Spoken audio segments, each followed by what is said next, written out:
I was an instructor at the very beginning. I started off at Savannah Aviation, and sometimes when you fly and you have students trying to kill you, pretty much for a living, you tend to see some situations that are going to benefit you later. One such situation was in Savannah, coming into land with a student. It was springtime, and the air in Savannah in the springtime is pretty turbulent. The atmosphere is unstable, and you get a lot of shifting winds and some turbulence. So it was a Saturday, spring morning, coming in on short final on runway 28 in Savannah. And suddenly we caught a gust of wind. I was in the right seat, obviously. The student was flying. And the plane banked probably 50 to 60 degrees to the left. We just caught a gust on one wing and banked 50 degrees to the left. So I immediately took the controls, added power, used a combination of aileron and rudder to level the wings, get it back on center line, give it back to the student, and he landed the airplane. So a situation like that, 50 feet above the ground, catching a gust and throwing you in a 50-degree bank is pretty nerve-wracking, but you tend to be able to react instantaneously in situations like that.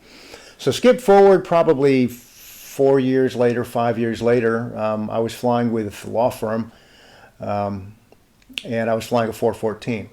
And we were coming into Savannah. I was flying behind an MD-88. So typically, for wake turbulence avoidance, you want to come in above their path and touch down beyond where they touch down.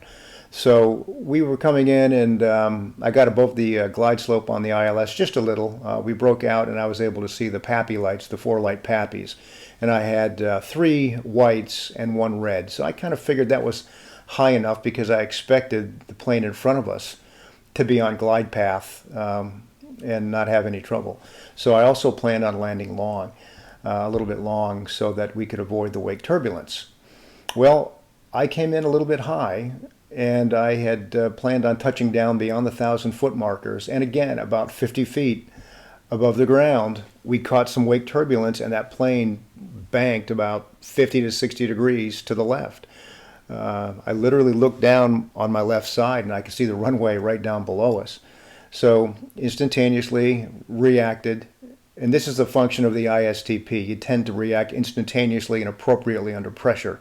That's one of the gifts of an ISTP. Anyway, added power with aileron and rudder, level the wings, got back on center line. We still had 8,000 feet of runway, so I was able to get down and make the landing. But just for wake turbulence avoidance, just because you do things right doesn't mean the plane in front of you was actually on the proper glide path. So the benefits of being an instructor, you'll find that you'll have situations where it's a dangerous situation that you're probably going to see later on, and when you do, you'll know how to react.